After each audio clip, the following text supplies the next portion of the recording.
Hyderabad central university విషయంలో తప్పెవరిదో అర్థం కావాలంటే యూనివర్సిటీ చరిత్ర కూడా మనకు తెలియాలి. 1974లో ఈ యూనివర్సిటీ స్థాపించినప్పుడు కేంద్ర ప్రభుత్వం దీనికి 2300 ఎకరాల భూమిని కేటాయించింది. కానీ అప్పటి నుంచి ప్రభుత్వానికి అవసరం ఉన్న ప్రతిసారి ఈ యూనివర్సిటీ నుంచి భూములు తీసుకుంటూనే ఉన్నాయి. ఇలా 2003లో చంద్రబాబు ప్రభుత్వం అధికారంలో ఉన్నప్పుడు ఐఎంజీ భారత్ అనే సంస్థకి ఈ 400 ఎకరాల భూమిని ప్రభుత్వం కేటాయించింది. ఆ తర్వాత వైఎస్ రాజశేఖర రెడ్డి అధికారంలోకి వచ్చిన తర్వాత చంద్రబాబు ఇచ్చిన అలొకేషన్ ని రద్దు చేస్తూ జీవో తీసుకొచ్చారు. అప్పుడు ఈ ఐఎన్జీ సంస్థ కోర్టుకు వెళ్ళింది.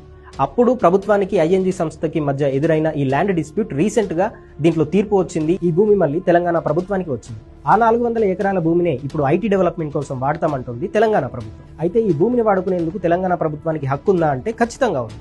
ఎందుకంటే హైదరాబాద్ సెంట్రల్ యూనివర్సిటీ ఏర్పాటు చేసినప్పుడు ఈ భూమిని కేంద్ర ప్రభుత్వం పేరు మీద గానీ యూనివర్సిటీ పేరు మీద గానీ రిజిస్ట్రేషన్ చేయలేదు. ప్రభుత్వం పేరు మీదే రిజిస్ట్రేషన్ చేశారు.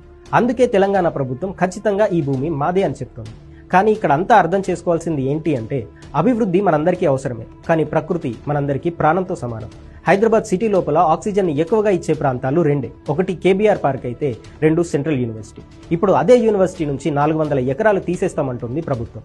అంటే హైదరాబాద్కు ఉన్న 2 ఊపిరితిత్తుల్లోంచి ఒకదాన్ని తీసేయడం. చెరువు పక్కన ఇల్లు కట్టుకున్నాడని ఓ కూలి పని చేసుకునే వ్యక్తి ఇల్లు కూల్చేసి చెరువును కాపాడిన సీఎం రేవంత్ రెడ్డి గారికి హైదరాబాద్కి ఇంత ఆక్సిజన్ అందించే చెట్లను నరకాలని ఎందుకు అనిపిస్తుందో అర్థం కావడం లేదు. రోహిత్ వేముల ఆత్మహత్య చేసుకుంటే ఢిల్లీ నుంచి హెచ్యూకు వచ్చిన రాహుల్ గాంధీ 400 ఎకరాల యూనివర్సిటీ భూమి పోతుంటే ఎందుకు రియాక్ట్ అవ్వడం లేదు అర్థం కావడం లేదు. మాట్లాడితే నేను అడవి బిడ్డని అని చెప్పుకునే మంత్రి సీతక్క ఈ విషయంలో ఎందుకు సైలెంట్ గా ఉంటున్నారో అర్థం కావడం లేదు.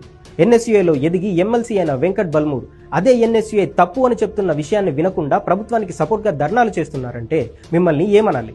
ఇదే యూనివర్సిటీలో చదివిన డిప్యూటీ సీఎం బట్టి విక్రమార్క, మంత్రి శ్రీధర్ బాబు యూనివర్సిటీ భూముల్లో రియల్ ఎస్టేట్ చేస్తామంటే ఒప్పుకున్నారంటే ఇదేనా మీరు చెప్పిన మార్పు? అభివృద్ధి మనకు అవసరమే, కానీ ప్రకృతి మనకు ప్రాణంతో సమానం. When the last tree cut, when the last animal dead, then we will realize we can't eat money. Please save HCU.